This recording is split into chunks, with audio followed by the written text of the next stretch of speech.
Al-Quran sudah menggambarkan soal Jumu'ah. Qul ya ayyuhalladzina hadu in za'amtum annakum awliya'u lillahi min dunin nas fatamannawul mauta in kuntum shadiqin. Ya kan? Katakan orang Yahudi, jika kamu mengaku sebagai kekasih Allah satu-satunya. Ideologi Zionis ini rasis ya. Nahnu awliya'ullah min dunin nas. Kami ini kekasih Allah, nggak ada manusia lain gitu loh. Hanya kami yang disayangi Allah. Nah, kenapa kami disayangi Allah? Karena kami keturunan yang sah dari Ibrahim.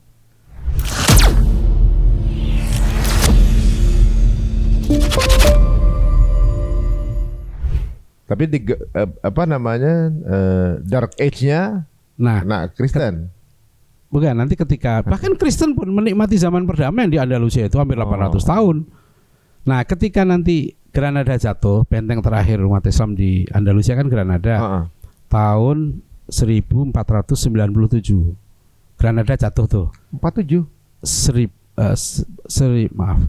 497. Kok bukan 1492. Maaf. Oh, ya. Kalau si Mansur itu Osmani ya. 1492. 1492 itu jatuhnya benteng Granada itu. Kan akhirnya umat Islam sama Yahudi kan dikasih perintah pengusiran, Edict of Expel oleh Ratu Isabella. Yang dibantai dulu bukan cuma Muslim. Oh, Yahudi juga, banyak Yahudi yang dibantai Kristen. Bahkan Yahudi sebelumnya di Eropa banyak sekali. Oh, pantasan waktu Muhammad Al-Fatih naklukin Konstantinopel 1453, Yahudinya bilang saya kalau yang datang pasukan merah saya lebih lega gitu, karena sebelumnya itu bukan hanya Yahudi, nanti sebagian Kristen Ortodok pun lebih percaya Sultan Al-Fatih yang di Konstantinopel kan. Yeah. Nah, ini yang Yahudi nih, ketika di perintah pengusiran 1496 kalau nggak salah ya, itu perintah pengusiran untuk Muslim, kemudian untuk Yahudi juga. Kan Yahudi dan Muslim dikasih 3 pilihan. Mereka ganti agama menjadi Kristen, keluar dari Spanyol, atau mati kan. Pilihannya 3. Itu Edict of Expel. Yahudi dan Muslim kan keluar, jutaan orang Muslim, hampir 2 juta yang keluar dari Spanyol waktu itu ya. Nah, Yahudi itu hampir 200.000. Ada yang bilang 150 sampai 200.000 yang keluar dari Spanyol karena menyelamatkan agamanya itu. Kan akhirnya banyak mereka yang terpaksa ganti agama. Kalau Muslim yang ganti agama disebut kaum Moriscos. Kalau Yahudi disebut kaum Marranos. Ya, saya itu makanya menduga jangan-jangan Ronaldo ini nenek moyangnya Muslim dulu. Taunya gimana? Iya, soalnya dia baik aja sama. Loh, dia Portugal. Loh, dulu masuk Portugal itu. Dulu Spanyol Portugal itu satu kan, Ratu Isabella dengan Raja Ferdinand bersatu. Andalus itu termasuk Portugal? Iya, termasuk Portugal dulu. Jadi dulu makanya dikasih edict perintah pengusiran itu 3 itu perintahnya gitu loh. Orang Yahudi kan ngungsi. Nah, orang Yahudi ketika diusir dari Spanyol, kemana larinya?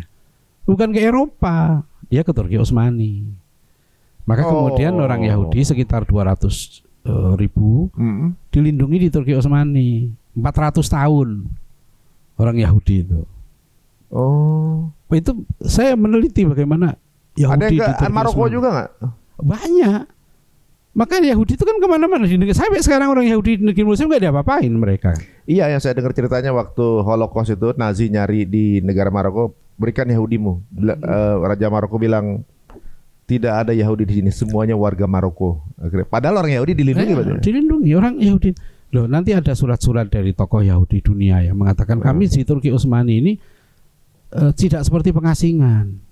Sampai orang Yahudi itu, bayangkan ya, orang Muslim itu di zaman Turki Utsmani, orang Yahudi itu dikasih pengadilan sendiri. Kan mereka ada hukum Yahudi. Itu dikasih pengadilan dan dikasih mufti besarnya, chief rabbainya itu, grand mufti Yahudi itu ada. Mufti negara itu Yahudi ada, chief rabbainya itu. Khusus untuk menjalankan agama. Dan nanti orang Yahudi itu ada yang jadi anggota parlemen Turki Utsmani kan. Nah, yang lucu nanti ya, yang waktu menyerahkan surat pemecatan khalifah, salah seorang itu Yahudi. Oh. Namanya Michael Scalieri itu, yang dia nanti itulah yang saya sebut. Tapi gerakan clandestine Zionis, dahsyat Yahudi. Dari penggulungan kesultanan juga ada dari peran dalam. Yahudi. Iya, perang dari liberalisasi. Saya dengar Ataturk juga neneknya Yahudi juga. Memang nanti adalah, tapi saya belum menemukan buku yang saya yakini gitu ya. Tapi memang banyak berita-berita dia Yahudi dari Dunama dan lain-lain gitu lah. Oke lah. Tapi yang itu dampak menurut saya itu Ataturk itu dampak dari liberalisasi di Turki Utsmani. Kan ketika Turki Utsmani ini masih kuat Islamnya kayak Sultan Abdul Hamid kan. Ya enggak, dia kan tetap menganggap Turki Utsmani itu kekuasaan Islam. Tapi ketika liberalisasi sudah berjalan dan yang meliberalkan Freemason. Tokoh-tokoh Turki muda yang ideologinya nanti adalah materialisme, sekularisme, positivisme seperti Ahmed Reza, Abdullah Cavdet. Itu kan dididiknya di loji-loji Freemason. Gitu. Ada itu, bukunya banyak juga bisa kita teliti. Berarti memang, tapi kalau di telisik sebenarnya berarti Yahudi nih ada nilai plusnya, yaitu mereka gigih. Berarti sepertinya mereka kayak punya tarbiyahnya kuat itu. Jadi setiap orang yang seperti menjalankan SOP perjuangannya itu kayaknya turun-temurun, diturunkannya tarbiyahnya sesuai gitu. Saya pernah ke rumah seorang profesor lah di Malaysia. Waktu saya datang ditunjukkan dia buku, tebal bukunya. Dia bilang, tunjukkan saya ini Adian nih, catatan pertemuan 6 orang Yahudi. Kalau nggak salah abad ke-14. Jadi catatan pertemuan mereka itu dibukukan dan itu nanti yang mengubah keilmuan. Kalau nggak itu Vienna Circle pertemuannya. Memang harus diakui, makanya kan bangsa yang paling banyak disebut dalam Al-Quran Yahudi. Pantasan. Tapi belum lama kita juga diskusi di sini bahwa di Indonesia itu Budi Utomo itu dididik juga di loji-loji Yahudi tuh. Jadi kalau baca buku Dr. Stephen tuh, itu bukunya tebel tuh, diterjemahkan oleh Pustaka Sinar Harapan tentang Freemason tuh. Siapa saja di situ loji-loji Freemason. Ya markasnya Freemason kan Bappenas itu sekarang. Iya, Bappenas itu kan kantor Freemason, itu benar, kantor pusatnya memang. Nah, Freemason itu dulu sangat berpengaruh, bukan hanya di sini. Freemason itu berdiri 1717. Sebelum Zionis dong. Sebelum jauh. Freemason kan dia. Atau Zionis itu ada turunan dari Freemason. Susah turunannya gimana gambarkannya. Freemason ini kan gerakan liberalisasi, liberty, equality, fraternity itu kan. Karena kan orang Yahudi ini tertekan oleh dominasi Kristen di Eropa. Jadi selama orang Kristen ini fanatik, selalu nganggap yang membuat Yesus dibunuh itu, disalib itu kan Kayafas, tokoh Yahudi. Makanya kalau antum nonton filmnya Mel Gibson, The Passion of Christ tuh. Itu kan sempat menimbulkan ketakutan di kalangan sebagian orang Yahudi. Karena di situ tergambar betul otak pembunuhan Yesus itu Kayafas, tokoh Yahudi itu di film itu.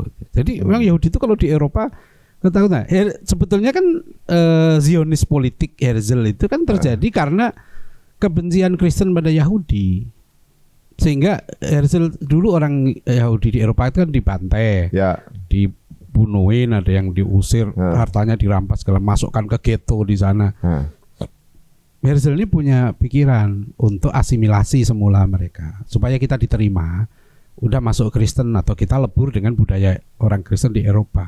Terjadilah kasus Dreyfus Affairs, Takiyah gitu. Ya kayak Takiyah gitu loh. Dia berpikir begitu kan, pikirannya begitu. Semula mereka gak punya pikiran bikin negara sendiri. Terus ada kasus pilot Yahudi yang di Paris diadili. Nah orang-orang teriak lah, terkutuk Yahudi, pantai Yahudi, sikat alasan Yahudi. Apa itu? Dia dituduh mata-mata. Herzl kan wartawan waktu itu. Begitu dia melihat fenomena ini, akhirnya dia berpikir untuk menyelamatkan bangsa Yahudi di Eropa ini ya harus punya negara sendiri. Makanya lahir bukunya itu, Der Judenstaat itu. Negara Yahudi. Jadi sebetulnya pikiran baru nih di kalangan orang Yahudi. Makanya ide Zionisme kan ditolak di Jerman. Semula kongresnya mau di Berlin, kan ditolak. Orang-orang Berlin menolak. Herzl itu emang daihatnya. Herzl itu ya digambarkan begitu hebatnya dia. Makanya foto-foto dia dianggap sebagai bapak Zionis modern itu karena dia ini punya idenya, dia penulis skenarionya, terus dia aktor utamanya, bohirnya Rothschild, dan lain-lain. Tapi dia juga yang nyari duitnya gitu loh. Jadi Herzl ini semuanya dia sendiri. Ya dia sutradara, dia penulis skenario, dia pemain utama. Berarti pinter deh itu ya. Memang pinter. Makanya orang Yahudi. Nah sekarang itu yang dibilang sekarang ini sudah akhir nih. Iya, pattern itu udah akhir. Sudah nggak bisa lagi sembunyi. Mereka kan bersembunyi di balik tadi topeng-topeng opini. Iya. Dan mereka memang pinter dalam membungkus opini. Iya kan, memang jago mereka itu. Bungkus opini, narasi, makanya menciptakan dulu asalnya televisi katanya untuk membentuk narasi. Kita nggak tahu tuh masuk membentuk narasi apa, katanya narasi ke arah sana. Jadi kemudian Yahudi diterima gitu kan? Sekian lama lah, apalagi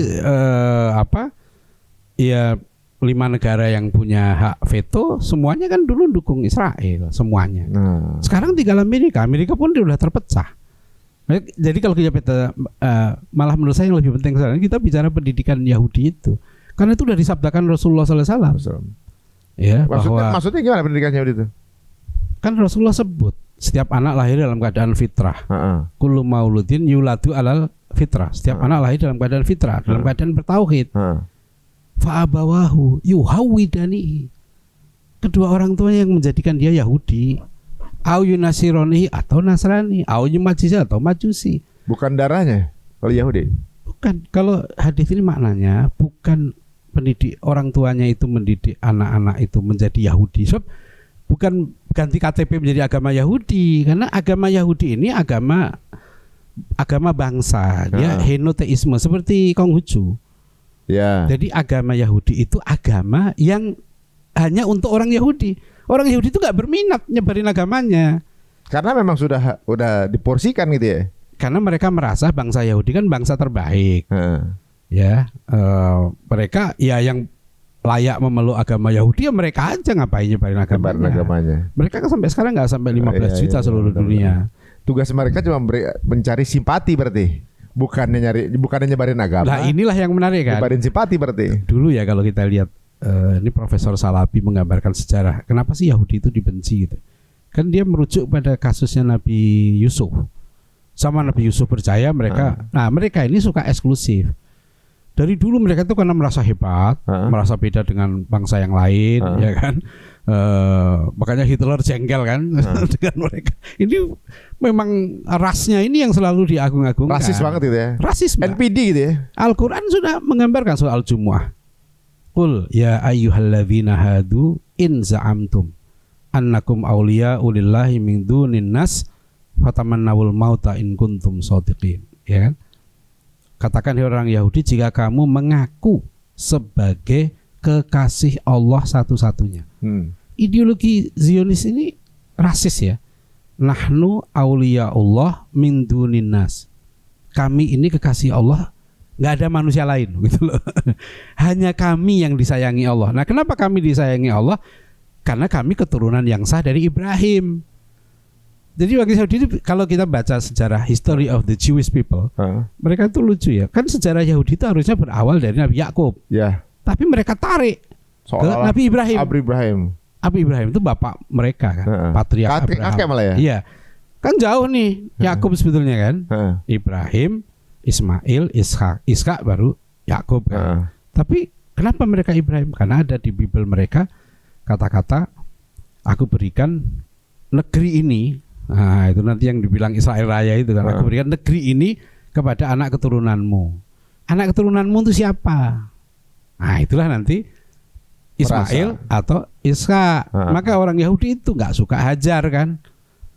Islam disebut oleh mereka sebagai Hagarism, agama keturunan Hajar, Hagarisme. Karena orang Yahudi itu memandang Hajar itu hina.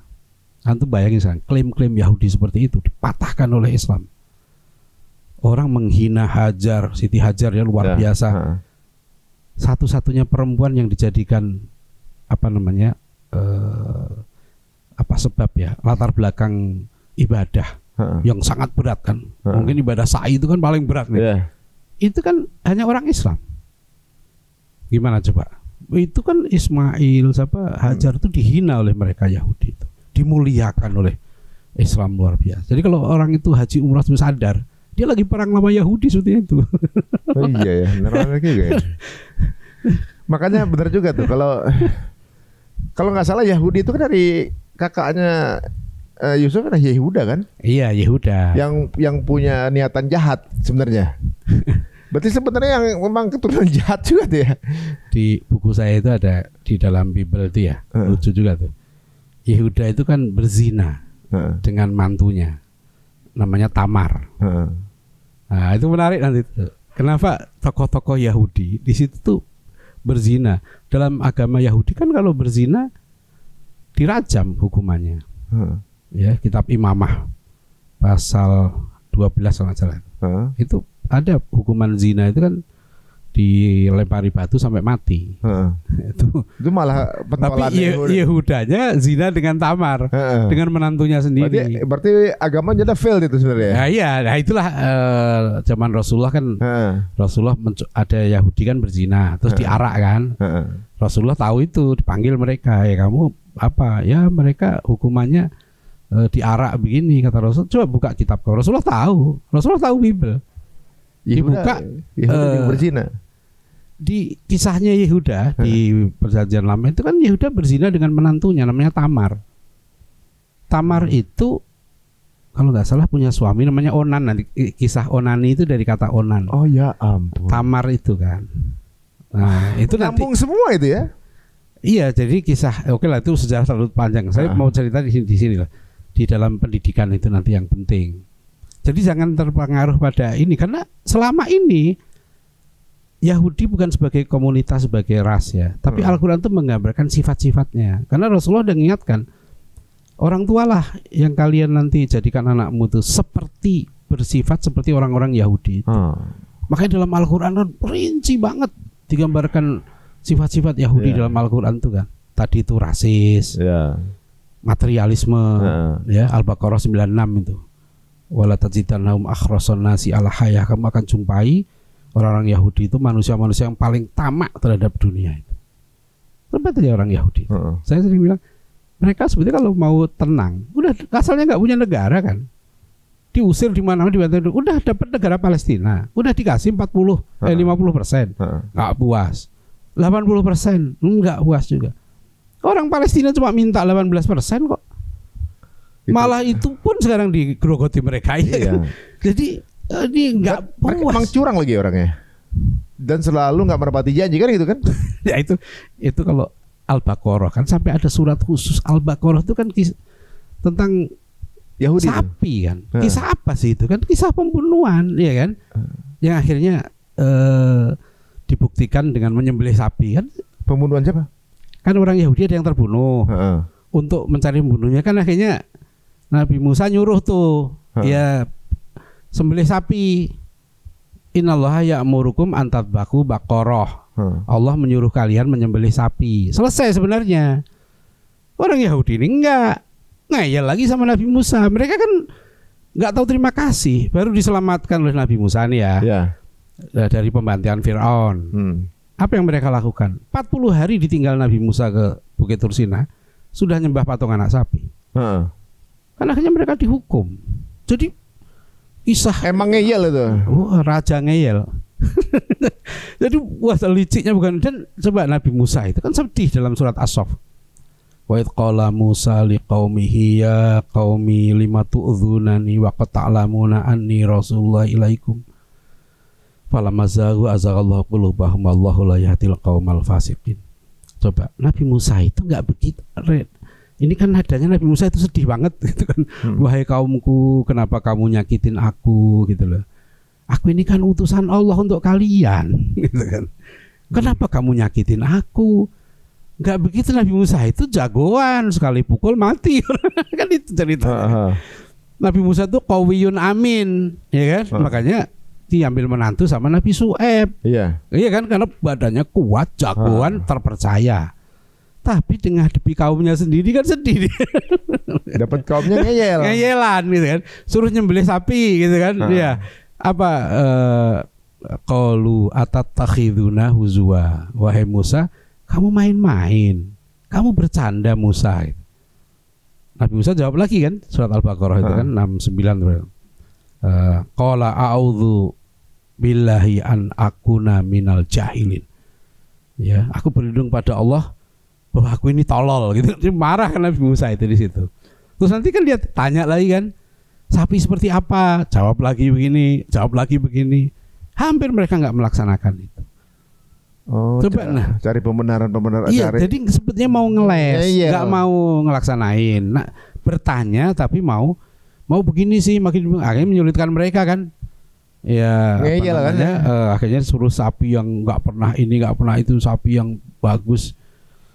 Nah, itu contoh ya bagaimana dalam sejarah. Jadi kalau sekarang lihat kasus ini, itu seperti kita baca Al-Quran. Iya, itu kasus. Terus contoh lagi sifat mereka ini yang Al-Baqarah 55 itu. Wa id qultum ya Musa lan nu'mina laka hatta narallaha jahratan. Fa akhadhatkumus sa'iqatu wa antum tanzurun. Ya, jadi ingatlah ketika kalian berkata kepada Nabi Musa kan, ya Musa lan nu'mina laka, wahai Musa, kami enggak akan pernah beriman kepadamu sampai kami melihat Allah dengan mata kepala kami sendiri. Ini dalam dunia modern apa? Empirisisme. Empirisisme. Ilmu itu hanya yang dasarnya indera. Bisa dilihat, bisa diindra. Itu yang positivisme. Itu yang nanti ideologinya Turki muda, ya, yang Turk movement di Turki itu kan positivisme ini. Ya, jadi yang ilmiah itu hanya yang bisa diindra, kan begitu. Nah, ini bahaya sekali. Malah nggak ilmiah dong sebenarnya. Iya, ya, mereka menolak wahyu. Logik itu sesuatu yang bisa dilihat kan gitu kan? Atau bukan, yang ada, yang benar, yang ada itu harus bisa diindra dan dirasionalkan. Cuma dua itu, mereka nanti berpegang pada empirisme, rasionalisme. Coba sekarang dalam dunia pendidikan kita, mereka kan intinya Yahudi ini kan nggak mau karena dia udah merusak wahyu kan. Yahudi itu kan dalam Al-Baqarah disebut Al-Maghdub. Bayangkan satu-satunya agama di dunia yang tiap hari orang Islam itu ibadah minta perlindungan dari kaum Yahudi dan Nasrani. Al-Yahud wa Nasara, Al-Maghdub ad-dhalin, coba. Maghdubi alaihim waladhdallin. Al-Maghdub al-Yahud. Maksudnya kenapa mereka dimurkai Allah? Karena mereka itu nggak mau ikut kebenaran. Kan orang Yahudi itulah yang mengabarkan kepada Aus Khosraj akan datangnya Nabi terakhir. Sampai Salman Al-Farisi kan masuk Islam gara-gara pendetanya bilang, sekarang udah zamannya Nabi terakhir datang, ciri-cirinya begini. Salman dirampok kan, dijual di Madinah.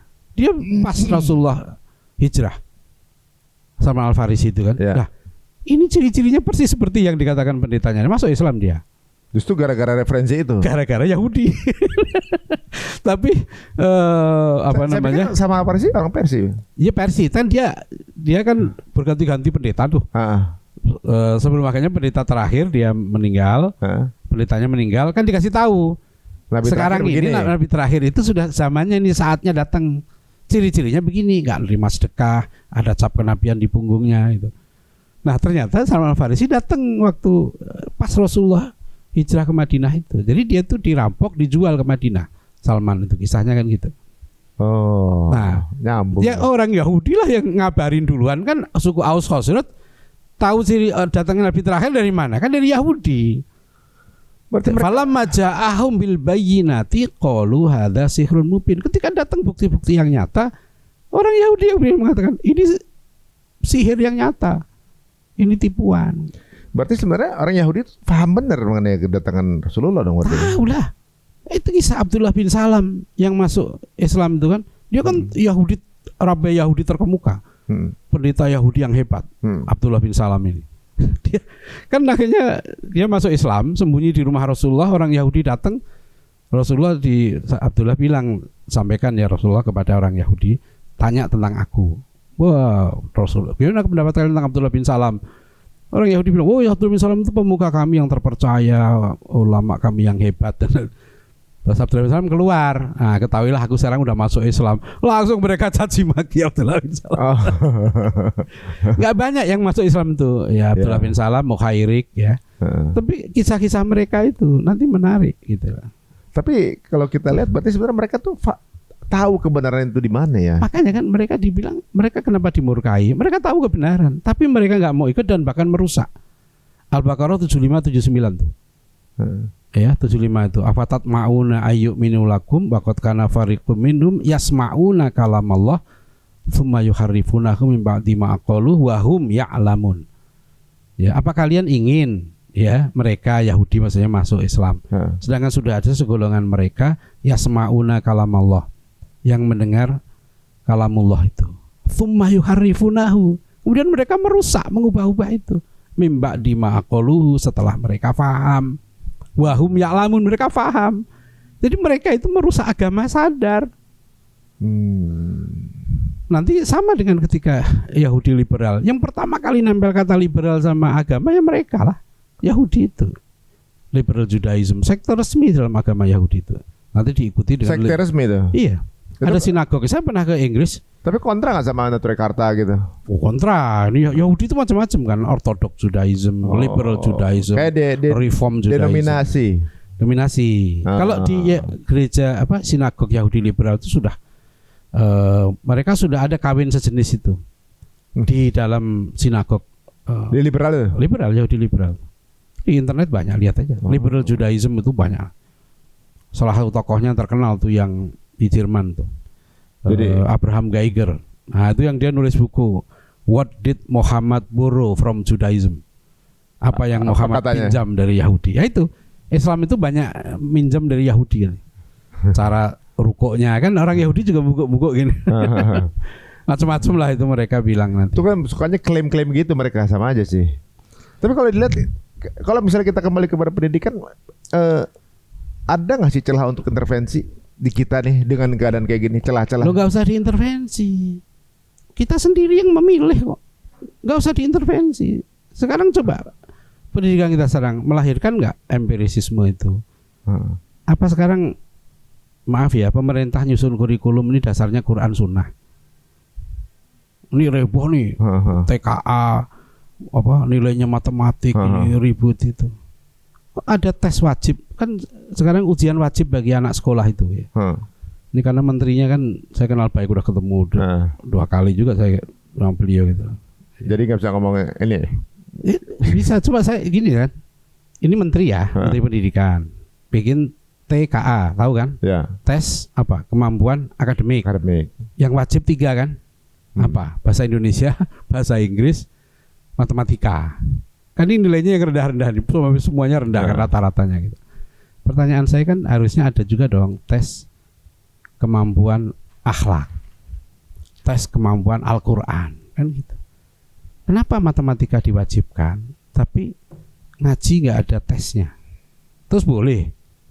Sekarang kalau anak lulus SMA nih, kan ini ujian SMA nih. Saya ketemu banyak anak SMA ngaji nggak lancar. Waduh, bukan banyak lagi. Lah iya. Dosa nggak menterinya? Maaf nih Pak Menteri ya.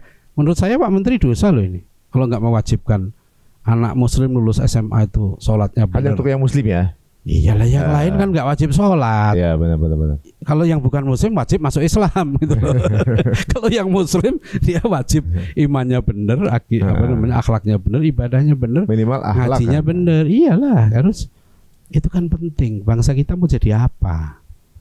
Ya, kalau enggak itu. Jadi sekarang pertanyaannya kan, kita si Yahudi, Rasulullah kan ingatkan nih, orang tuanya lah yang menjadikan anaknya itu seperti Yahudi, materialis, serakah, nggak mau menjalankan agama, ngerusak agama. Ini kan lengkap sifat-sifat Yahudi dalam Al-Quran itu. Nah, maksudnya kan ini sekarang Donald Trump nggak usah bikin komisi ini. Orang kita yang semangat mau ke sana. tapi begini, Ustaz. Mereka mungkin agak sedikit sekalian gini. Mereka pikir opini pandangan orang Indonesia terhadap Israel itu dari dunia pendidikan formal. Dianggap itu. Makanya mau dirubah narasinya pendidikan formal itu. Padahal itu kan datangnya dari tarbiyahnya orang tuanya masing-masing kan. dari pengajiannya, dari ustadznya, bukan dari pendidikan formal. Mereka kan mengubah di situ. Padahal memang bukan dari situ sebenarnya ada pemahaman orang Indonesia itu nggak terlalu suka Israel. Loh, ya Mas Ari ya, kalau kita lihat sebetulnya orang ini kalau penjajah ini pinter ya, naklukkan orang Islam itu justru nggak pakai kekerasan begitu. Udah tahu mereka tuh. Orang Islam itu ditaklukkan gitu ya. Itu bukan dengan kekerasan. Dengan apa? Dengan logika, dengan kata-kata, dengan kasih sayang. Ini kata-kata terkenal dari seorang misionaris besar yang jadi rujukan. Kalau kita baca sejarah misionaris di dunia Islam, ini kita ketemu nama Peter the Venerable atau Peter Venerabilis. Ini seorang pendeta Kristen yang dia lahir di Biara Cluny di Perancis tahun 1094. Jadi 1 tahun sebelum perang salib. Peter ini lahir. Nah, Peter ini terkenal nanti. Dia pergi ke Toledo melakukan studi Islam, bahkan nanti menerjemahkan Quran juga dalam bahasa Latin untuk merusak Islam gitu. Nah, Peter itu dalam bahasa Inggrisnya ngomong begini, I come to meet the Muslims not with arms but with words, not by force but by reason, and not in hatred but in love. Nah, jadi aku akan datang pada orang Islam, menaklukkan orang Islam not with arms, bukan dengan senjata, tapi with words, dengan kata-kata. Berhasil dia? Ya nanti soal berhasil lihat aja sendiri, berhasil enggak dia. Ya, tapi nanti diinspirasi terus-menerus. Saya bukan dengan kekerasan, not by force but by reason, tapi dengan logika. Soalnya kalau bukan dengan kasih, bukan dengan kebencian, tapi dengan love, dengan kasih sayang, kasih beasiswa, puji-puji. Kan orang macam-macam ya kan, ada yang dengan uang bisa ditaklukkan, ada dengan jabatan, ada dengan pujian, macam-macam lah orang nanti. Oh, itu di alam jadi. Iya kan, di alam, iya kan, di kalau orang Arab bilang kan aslih alan nas tastaqbit qulubahum. Kamu berbuat baik sama manusia, kamu akan menawan hatinya. Logikanya sederhana aja. Quran bilang, Nabi itu, ya ayyuhan nabi haridil mu'minina 'alal qital, iyyakum minkum isruna sabiruna yaghlibu mi'atain wa iyyakum minkum mi'ah yaghlibu alfan minal ladzina kafaru fa innahum qaumun la yafqahun. Itu perintah langsung dari Allah pada Rasulullah, wahai Nabi, siapkan orang mukmin untuk perang. Jika kamu ada 20 orang mukmin yang sabar, kamu ngalahkan 200 orang. Jika kamu ada 100 orang mukmin yang sabar, kamu akan mengalahkan 1000 orang.